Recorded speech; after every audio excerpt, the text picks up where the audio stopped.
Redes, NAT, Network Address Translation, porteiro inteligente da internet. Imagine que você mora em um prédio com 100 apartamentos. O mundo exterior, a internet, só conhece o endereço do prédio, um único IP público. Quando você pede uma entrega, faz uma requisição web, o porteiro, o roteador com NAT, anota, pacote para o apartamento 502.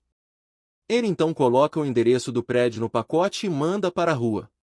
Quando a resposta volta, o porteiro consulta sua lista, vê que veio para o apartamento 502 e entrega na sua porta.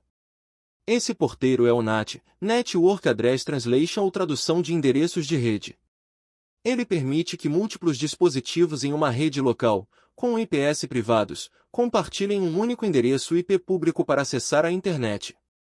Isso resolveu o esgotamento do IPv4 e, de quebra, adicionou uma camada básica de segurança ao esconder a estrutura interna da rede. Para a prova, o NAT é um conceito fundamental. O TCU pode cobrá-lo em questões sobre arquitetura de rede, segurança básica ou eficiência em contratações de links de internet. Fique atento a tipos de NAT. A diferença entre NAT estático, um IP privado, é sempre traduzido para o mesmo IP público, usado para servidores internos acessíveis da internet. NAT dinâmico, um pool de IPS públicos é compartilhado por um grupo de IPS privados. IPTNAP, Port Address Translation, o mais comum, um único IP público é compartilhado por todos, usando números de porta diferentes para distinguir as conexões. Benefícios e limitações. O NAT economiza endereços IPv4 e ofusca a rede interna, segurança por obscuridade.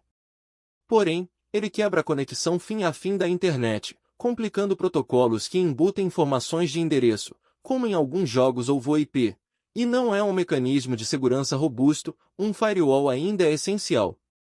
Onde é implementado, geralmente no roteador de borda, gateway, que conecta a rede local à internet. Tabela NAT. O roteador mantém uma tabela dinâmica que mapeia IP privado mais porta para IP público mais porta. Essa tabela é criada quando o host interno inicia uma conexão. Para fixar, o NAT é o porteiro do condomínio da sua rede. Todos os apartamentos, IPS privados, usam o mesmo CEP, IP público, para receber encomendas. O porteiro, roteador, sabe exatamente para qual apartamento, IP privado, cada pacote, encomenda, deve ir, graças à sua lista de correspondências, tabela NAT. Tipos de NAT, qual usar e quando. Tipo de NAT, como funciona melhor para. Analogia. NAT estático, mapeamento um para um fixo.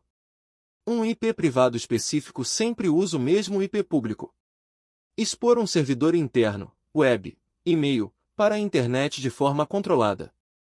Alugar uma loja na fachada do prédio. Tem endereço próprio e fixo. NAT dinâmico, um pool, conjunto, de IPS públicos é compartilhado por um grupo de IPS privados. O roteador escolhe um IP público livre do pool para cada nova conexão. Empresas com vários IPS públicos contratados, sem necessidade de expor servidores específicos. Vários apartamentos usam um conjunto de vagas de garagem rotativas. PETNAP, sobrecarga, muitos para um. Todos os IPS privados compartilham um único IP público. O roteador usa números de porta TCP/UDP diferentes para distinguir cada conexão. É o padrão em roteadores domésticos e de pequenas empresas. Cenário mais comum: conectar uma rede interna de muitos dispositivos a um único link de internet residencial ou corporativo. Todos os apartamentos usam o mesmo CEP, mas cada encomenda tem um código de apartamento, a porta, anexado. Exemplo prático para a prova: auditoria em contratação de link. O TCU está auditando a contratação de um link dedicado de internet para um órgão público de médio porte. O órgão alega que precisa de 5 IPS públicos fixos em seu contrato. Análise do auditor. Verificar a necessidade. Para que servem esses 5 IPS? Se for para 5 servidores internos que precisam ser acessados da internet, ex, web, API, VPN, o uso de NAT estático é justificável para cada um. Se for apenas para a conectividade geral dos funcionários, talvez 1 ou 2 IPS com PET, NAT dinâmico com sobrecarga, sejam suficientes. Comprar 5 IPS sem necessidade é desperdício de recurso público. Analisar a segurança. A simples presença do NAT não é suficiente.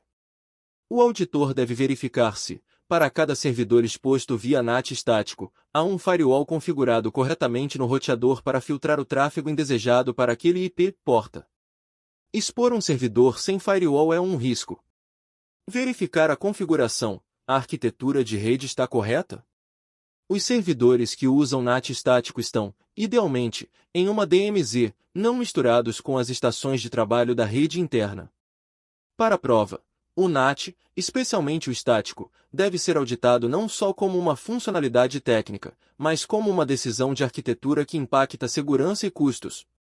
O TCU pode questionar a necessidade real de múltiplos IPS públicos e a existência de controles de segurança adequados para os servidores expostos. Pronto para entender como o porteiro da sua rede funciona? O próximo tema, LGPD na TI, princípios da finalidade e da necessidade, conecta-se diretamente, ao expor um servidor, via NAT, você está coletando, processando dados? A finalidade é legítima? Vamos lá?